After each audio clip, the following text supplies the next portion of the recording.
La tierra sudafricana fue descubierta por los navegantes portugueses a finales del siglo XV, cuando Bartolomé Díaz dobló el Cabo de Buena Esperanza, que él llamó de las Tormentas, para abrir la ruta hacia el extremo oriente asiático a través del Océano Índico.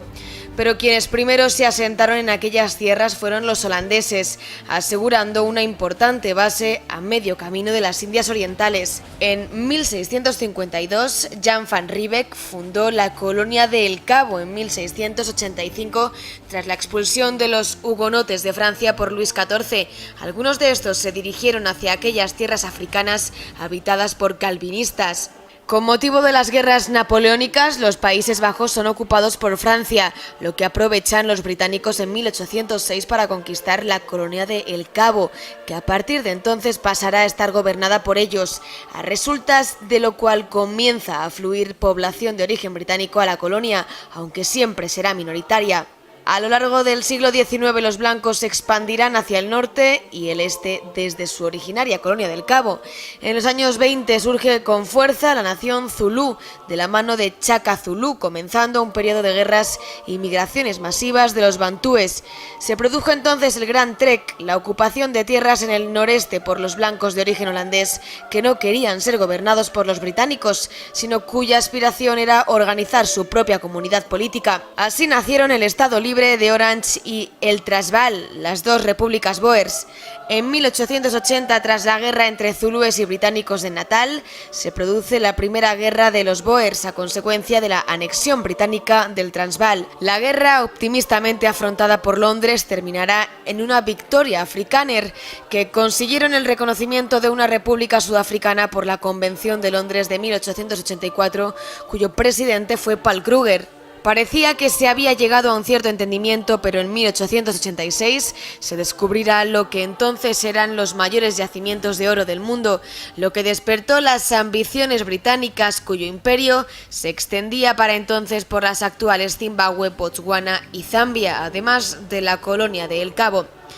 Surgió entonces la figura de Cecil Rhodes, que impulsaba la anexión de las repúblicas Boers y trataba de que éstas reconozcan a los emigrantes británicos como ciudadanos con iguales derechos que los afrikaners, a lo que estos se niegan. La presión británica sobre las repúblicas africanas, Transvaal y Estado Libre de Orange llevará a la guerra de estas contra el Imperio Británico para preservar su independencia. Es la Segunda Guerra Anglo-Boer de 1899 a 1902, más conocida como Guerra Sudafricana o Guerra de los Boer. Ocupadas las ciudades Boers, los afrikaners comenzaron una guerra de guerrillas que les valió las grandes simpatías internacionales que suelen cosechar los débiles cuando combaten contra los fuertes. Para terminar con las guerrillas, los británicos internaban en campos de concentración a la población rural a fin de restarles apoyos a sus enemigos. En ellos morirán unos 20.000 Boers. Las medidas adoptadas por los británicos fueron muy eficaces y los Boers hubieron de firmar la paz en mayo de 1902 con la conversión de las repúblicas afrikaners en parte del Imperio Británico. Sin embargo, la introducción de tal cantidad de población en el naciente territorio dio a los nuevos pobladores Boers el control de las estructuras políticas. En el último tercio del siglo XIX, en plena carrera colonialista por la posesión de África, Leopoldo II, rey de los belgas, puso sus ojos en la inmensa selva ecuatorial que se extiende a lo largo del río Congo, el segundo del mundo en caudal, que recorre el corazón de África. Para ello contrató al famoso explorador Henry Morton Stanley, que culminó su tarea con gran éxito. Leopoldo envolvió sus ambiciones en unos pretendidos propósitos humanitarios. Proclamó que buscaba la abolición de la esclavitud, la evangelización de los nativos, el cese de la explotación inhumana, promoviendo en su lugar la civilización, la educación y el progreso económico y científico de esas regiones, con lo que ganó una reputación de filántropo que le permitió comparecer en el Congreso de Berlín de 1884 como gran benefactor de los pueblos africanos. La explotación del Congo la llevó a cabo el monarca como un negocio privado, ya que se trataba de un inmenso país propiedad personal del rey. El Estado belga, sin embargo, concedió préstamos a Leopoldo para la inversión en ferrocarriles y carreteras, a fin de impulsar la explotación del caucho, además del marfil, también valiosísimo, y la riquísima minería congoleña. El rey, obsesionado con convertirse en multimillonario, tenía prisa en la explotación de aquel árbol de caucho, crecientemente demandado para la producción de neumáticos, y cuya explotación se hallaba en plena expansión en el Asia tropical e Hispanoamérica, con quienes tenía que competir. La necesidad de aumentar la producción condujo a una asignación de cuotas que desató la aplicación de métodos criminales, al serles asignados a los capataces suculentas primas por rebasar las cifras previstas. La codicia condujo a estos agentes del Estado Libre del Congo a las mayores brutalidades. Los castigos por no alcanzar las cifras de producción asignadas a cada explotación incluían cortar las manos de los trabajadores prácticamente esclavos, a los que se tomaba como chivos expiatorios. Igualmente se secuestraba a mujeres que, en calidad de rehenes, aseguraban que los congoleños se sometieran con docilidad a las condiciones impuestas por los agentes económicos de Leopoldo.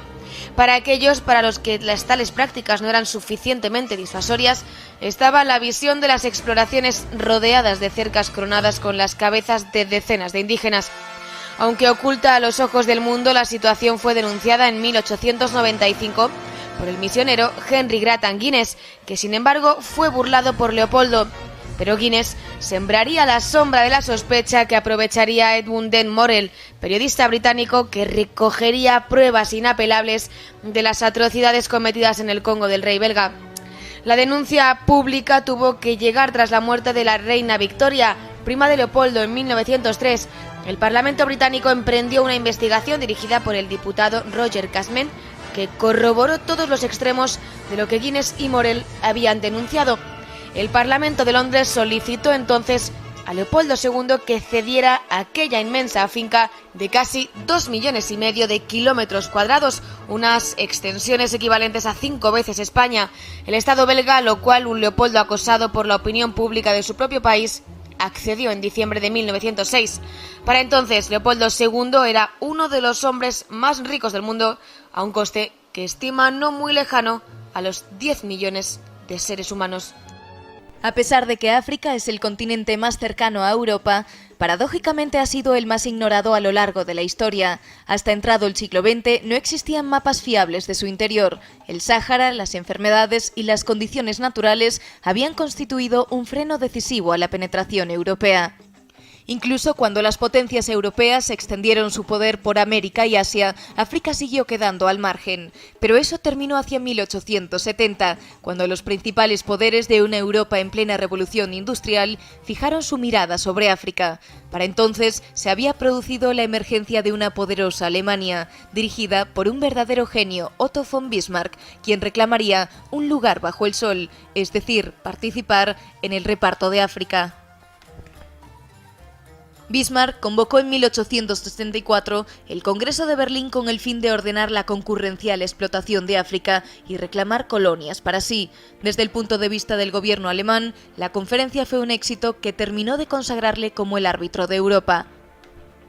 África se convirtió en un lugar en el que dirimir conflictos que de otro modo hubieran dado lugar a guerras, pero también en fuente de enfrentamientos una vez que Bismarck desapareció y el plan de reparto que auspició desató las ambiciones de unos y otros. Así sucedió con motivo de las crisis marroquíes que tensaron la atmósfera que desembocaría en la Primera Guerra Mundial. Dichas crisis fueron el resultado de las ambiciones francesas en el norte de África y de la determinación alemana de impedir la hegemonía de París allí. Francia deseaba extender su protectorado sobre Marruecos, para lo que contó con entregar a España una pequeña parte del mismo, de modo que no se pudiera decir que ella sola había ocupado todo Marruecos. La presión de París sobre el sultán se vio contrarrestada por las promesas alemanas de apoyo e incluso el Kaiser Guillermo II visitó Tánger. La tensión se disparó entre 1905 y 1906, en medio de insistentes rumores de guerra entre Francia y Alemania. Esta, deseando evitar una guerra para la que aún no estaba preparada, accedió a que en la conferencia de Algeciras en abril de 1906, Francia consiguiera sus objetivos. Pero evidentemente los alemanes no se iban a resignar y cuando en 1911 estalló una revuelta contra el sultán y Berlín envió el cañonero Panzer a Agadir a proteger los intereses de los comerciantes alemanes, los franceses le impidieron toda ulterior acción. El apoyo británico a Francia detuvo la acción alemana que, según se temía, buscaba el establecimiento de una base en esa región. Los alemanes reconocieron el derecho de París sobre Marruecos, pero a cambio solicitaron una compensación. La compensación llegaría en forma de extensos territorios del Congo francés que serían cedidos a la colonia alemana de Camerún, establecida en 1884. Las crisis marroquíes habían disparado la tensión internacional y no habían dejado en muy buena situación a la diplomacia alemana. Francia había conseguido sus objetivos a bajo coste, mientras la presión alemana impulsaba el acercamiento entre París y Londres. Además, cuando estallara la guerra, las colonias alemanas en África quedarían aisladas y, con la excepción del África Oriental, caerían en manos de los aliados con un relativamente escaso esfuerzo. Cuando en 1914 estalló la Primera Guerra Mundial, los alemanes propusieron que África fuera declarada zona neutral, según los acuerdos alcanzados en el Tratado de Berlín en 1885, pero los británicos y los belgas tenían prevista la conquista del África alemana, así que rehusaron llegar a ningún acuerdo. La guerra se extendería también al continente negro. Confiados en el tratado, los alemanes no disponían de más contingentes que los necesarios para mantener el orden, y dado el dominio británico de los mares, tampoco tenían la posibilidad de hacer llegar más tropas a África. Así, en agosto de 1914, la colonia de Togo cayó en 3 semanas, a manos de una fuerza conjunta franco-británica de efectivos muy superiores. Hasta julio de 1915, los alemanes resistieron en África del Sudoeste, y aún más tiempo, pese a su patente inferioridad, lo lograron en Camerún, donde prolongaron los combates hasta comienzos de 1916. Las cosas fueron diferentes en el África Oriental, hoy Tanzania, donde al frente de las tropas alemanas se hallaba un militar poco convencional, el teniente coronel von Lettow-Vorbeck, que a sus 44 años disponía de una larga experiencia de combate en China y en África del Sudoeste, la actual Namibia. La fuerza alemana en Tanganica estaba compuesta por unos escasísimos efectivos de unos 200 oficiales europeos y unos 2.000 askaris, soldados indígenas distribuidos en 14 compañías que se completaron con la movilización de otras 15 entre la población europea de la colonia. Los soldados indígenas pronto demostrarían su valía, valerosos y disciplinados, aunque dotados con un armamento precario y anticuado. A los primeros enfrentamientos en el Océano Índico le seguirían las operaciones en tierra. Con un impresionante dinamismo, Lettow se dirigió de inmediato a cortar el ferrocarril Mombasa-Kampala para aislar el interior e inutilizar el principal puerto keniano, esencial para la llegada de refuerzos británicos, al tiempo que aseguraba sus propios puertos de Tanga y Dar es Salaam, y disponía la defensa en el sur frente a Rodesia. Todo ello con un armamento obsoleto, unos efectivos ridículamente escasos y nulas posibilidades de recibir ayuda desde Europa. Aunque las fuerzas británicas eran unas 5 veces superiores, fracasaron en la toma de Tanga, cuyos defensores indígenas los británicos creían presa fácil para sus tropas hindúes, en la que sería la primera de una larga serie de reveses durante los meses siguientes. Los ecos de aquella inesperada victoria alcanzaron la propia Alemania. En 1916, los aliados nombraron al general Jan Smuts general en jefe de unos 30.000 efectivos, británicos, indios y sudafricanos, muchos de ellos llegados de las otras partes de África donde los alemanes ya habían sido derrotados. Ante tal abismal desventaja, la táctica de Lettow fue la de evitar el presentar batalla en campo abierto y desarrollar una guerra de guerrillas. Su objetivo no podía ser derrotar a su enemigo, algo impensable, sino desgastarlo, golpeándolo donde él menos esperase. En el momento álgido de la campaña, los alemanes disponían de unos 11.500 hombres por 80.000 de los aliados, procedente de la Commonwealth, belgas y portugueses. En octubre de 1917, en Maigua llegaría la peor derrota para los aliados, que perdieron casi el 60% de sus efectivos por el 20% de bajas de Lettow, algo gravísimo porque no podía reemplazarlas. Fiel a su estilo, sin embargo, emprendió la invasión de Mozambique portugués, con enorme éxito. La guerra de guerrillas que desplegó contra los desesperados aliados le permitió mantenerse durante meses hasta regresar a su base en Tanganica y realizar expediciones a Rodesia y el Congo. El armisticio del 11 de noviembre de 1918 le cogió planeando la enésima ofensiva. Hubieron de rendirse a los británicos, que rindieron honores militares a los 155 oficiales y suboficiales, a los 1.168 askaris y 3.500 porteadores supervivientes de la increíble aventura alemana en África Oriental. Liberados del yugo colonial, los países africanos se prometían un futuro brillante. Hasta entonces pudieron echar la culpa de su miseria a los europeos, aunque la verdad es que esta era anterior a la llegada de los blancos y persistió a su marcha. Pocos se libraron de ella, si es que alguno lo hizo. Pero la miseria es solo una de las características de los países africanos desde hace unos 70 años. Hay otras más atroces. Una buena cantidad de los nuevos estados africanos cayeron en manos de líderes sin el menor escrúpulo, que veían en sus países la ocasión de hacerse con el poder y con mucha riqueza, siempre a costa de sus compatriotas, a los que han expoliado sin contemplaciones. Las estructuras estatales, poco comprensibles a los ojos de la cultura africana, no solo no han refrenado la codicia de los líderes africanos, sino que se han convertido en sus coartadas al proporcionarles una pátina de respetabilidad y les ha permitido integrarse en la comunidad internacional, al menos en la medida en que son útiles para quienes dirigen esta. La comunidad internacional toleró auténticos tiranos enloquecidos y caprichosos mientras les fueron útiles a las principales potencias mundiales. Como era previsible, durante largas décadas todos ellos aprovecharon esta circunstancia para ejercer un despotismo criminal. Así Nkrumah, primer líder de un Estado independiente africano y que contó con las bendiciones internacionales, pronto se hizo llamar el Redentor y se postuló como el hombre del destino en su patria, a la que ahora se llama Ghana. Aseguraba ser una especie de medium de los africanos. Nkrumah había estudiado en la Universidad de Pensilvania, lo que no podía decir Kaunda, quien proclamó abolidos la codicia, la ignorancia, la ambición, la pereza y las enfermedades en Zambia. Para conseguir dicho fin, tuvo que aliarse con la Unión Soviética y eliminar a sus adversarios políticos. Retuvo el poder en sus manos desde 1964 hasta 1991, convirtiendo a Zambia en uno de los países más pobres del mundo.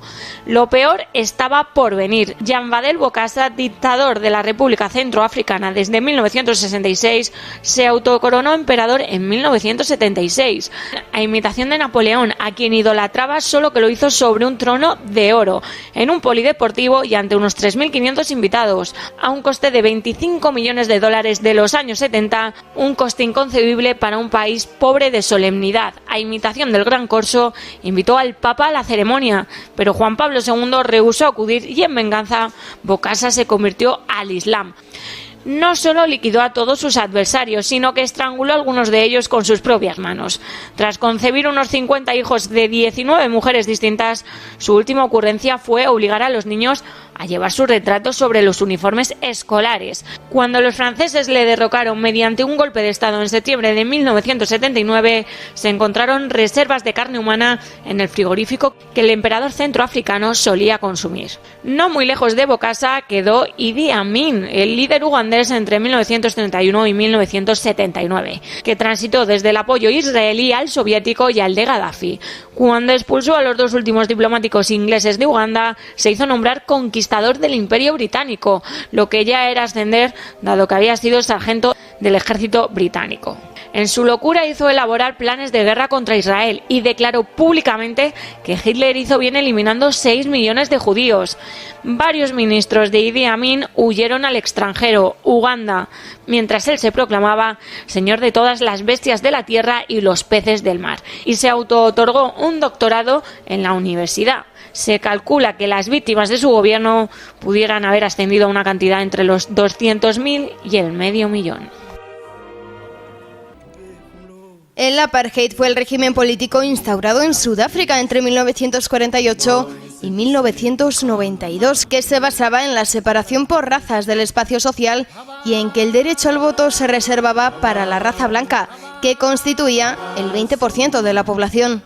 En las elecciones sudafricanas de 1948, la Coalición Nacional Afrikaner de Malan y los seguidores de Herzog, ya fallecido, obtiene mayoría parlamentaria gracias a la legislación electoral. Smuts, hasta entonces el más destacado líder sudafricano, sale del gobierno y termina su carrera. Morirá en 1950.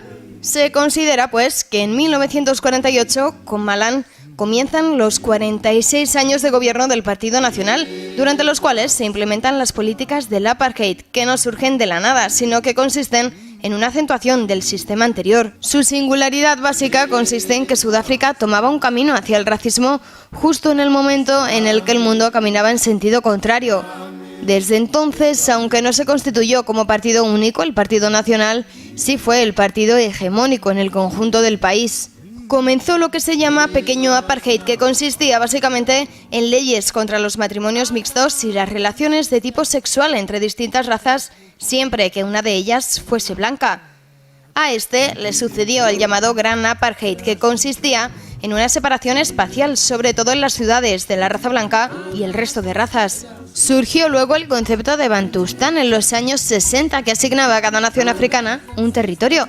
Con el Bantustán se culminaba la idea central del apartheid, consistente en separar las comunidades de raza negra u otras de color de los blancos. Por otro lado, los negros distaban mucho de ser un solo pueblo o de estar unidos.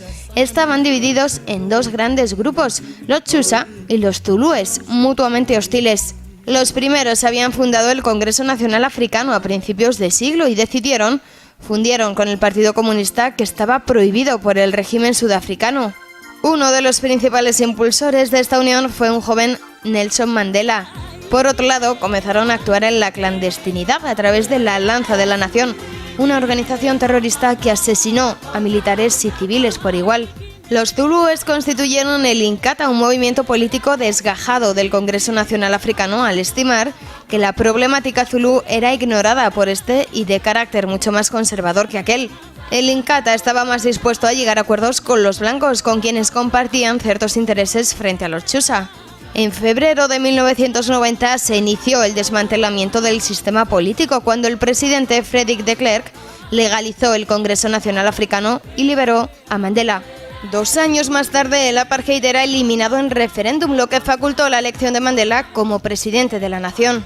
La transición entre el régimen de apartheid y la nueva situación en la que se transfirió el poder a la mayoría Xhosa del Congreso Nacional Africano fue enormemente violenta. La cantidad de muertos que se produjo igualó a la que tuvo lugar durante todo el régimen de apartheid. Solo los enfrentamientos entre los zulúes y los Xhosa causaron más de 10.000 asesinatos cuando Mandela aún no había accedido al gobierno.